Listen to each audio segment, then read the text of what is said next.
How to renew your PRC license online. Ang gamitin ninyong browser ay Internet Explorer o kaya Firefox. Ang gagamitin natin sa video na ito ay Firefox. Go to prc-online.com.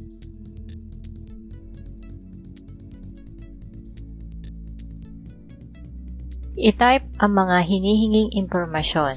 Dito sa suffix, kung kayo ay junior or senior, ilagay ninyo dito. Kung hindi naman, iwan ninyong blanko.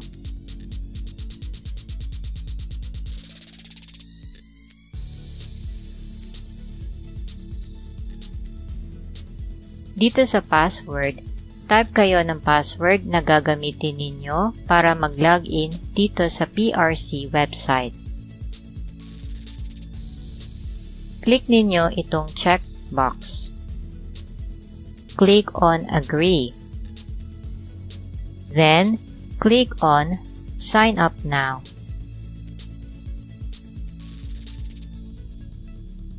You have successfully registered in our portal. Click Sign In. Type ninyo yung email at yung password na ginawa ninyo kanina.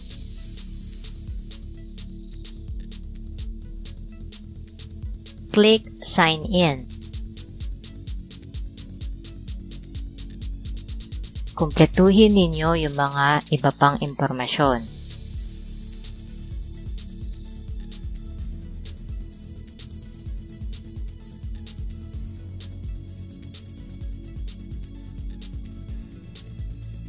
Click ninyo itong Add School. Hanapin ninyo ang pangalan ng inyong school or college or university kung saan kayo graduate. Dito sa degree course, hanapin ang inyong kurso.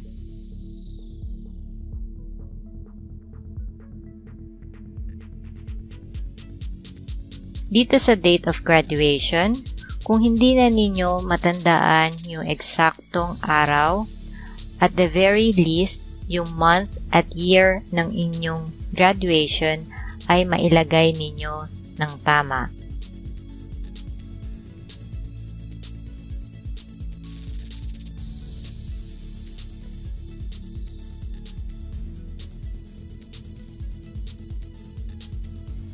Dito sa telephone number, kung wala kayong landline, laktawan nyo na lang.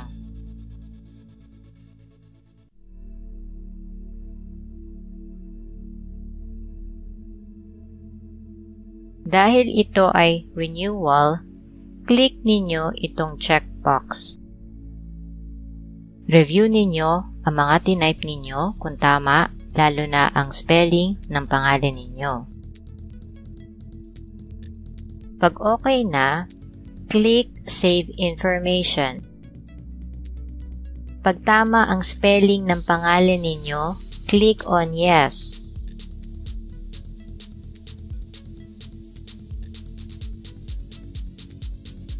Next, kailangan na natin mag-upload ng picture or photo na ilalagay sa bagong license. Click the camera icon. Kailangan ang picture ay 2x2. Ang damit na suot ninyo ay may kwelyo o collar. Kung may suot kayong salamin sa mata, tanggalin muna. Dapat kita din ang mga tenga. Tsaka ang background ninyo dapat kulay puti. Kung meron kayong camera or cellphone na may camera, pwede kayong magpakuha sa kasama ninyo. Para gawing 2x2 ang inyong picture, punta kayo ng idphoto4you.com.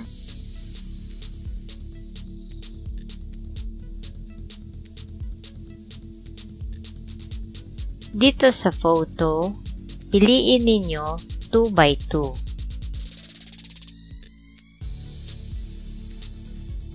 Dito sa print size, piliin ninyo single photo. Tapos, choose File.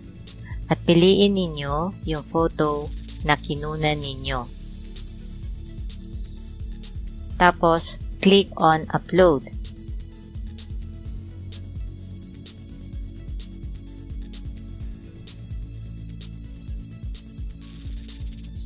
Adjust ninyo yung size. Mapapansin ninyo na puti ang background ng ating photo, kita ang mga tenga, at may kwelyo yung damit na suot. Pwede din ninyo i-adjust ang brightness at contrast. Dito sa resolution, piliin ang 600 dpi. Double check kung 2x2 itong nakaselect sa photo.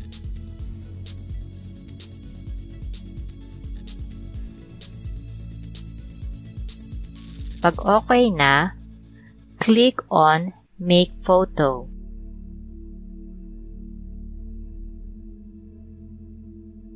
Maghintay ng ilang segundo.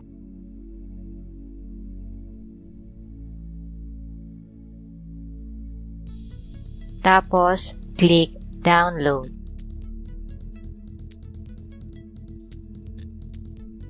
Upload na natin ang ating photo.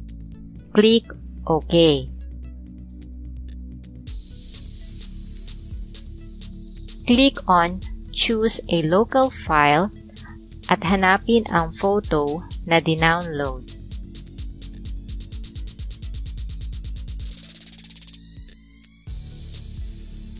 Click Done.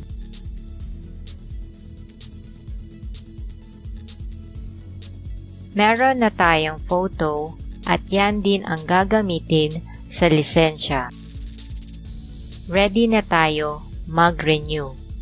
Click on Select Transaction. Click on Renewal. Select Profession. Dito sa PRC license number, ang ilalagay ninyo dito ay yung registration number na makikita sa inyong PRC license. Isama ninyo yung leading zeros o yung mga zero sa unahan. Tapos, click on Proceed. Kung mali ang nailagay ninyong registration number, may lalabas na Access Denied. At kung tama naman, ang lalabas ay Your license number has been validated. Piliin ang Preferred PRC Regional Office.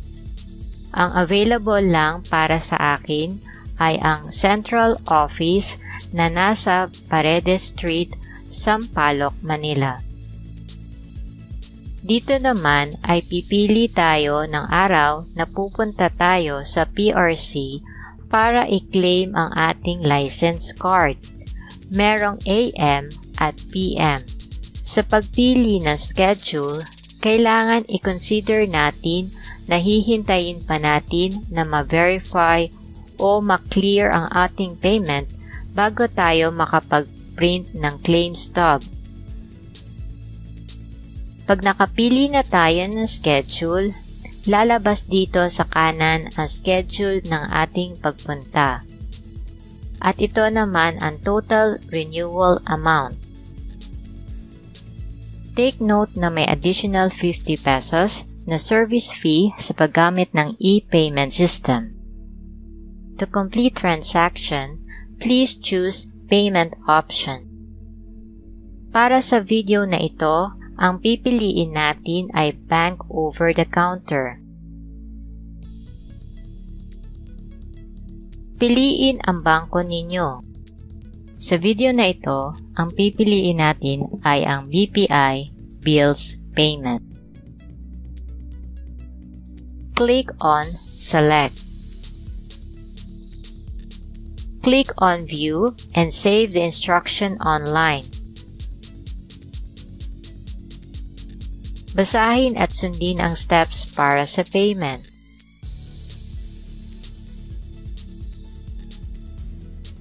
Pag nabayaran na ninyo, i-check ninyo ang status ng inyong payment.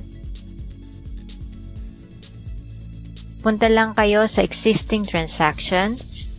Makikita ninyo dito na pending pa. Pero pag na-clear na yung payment, ang status niya magiging paid na.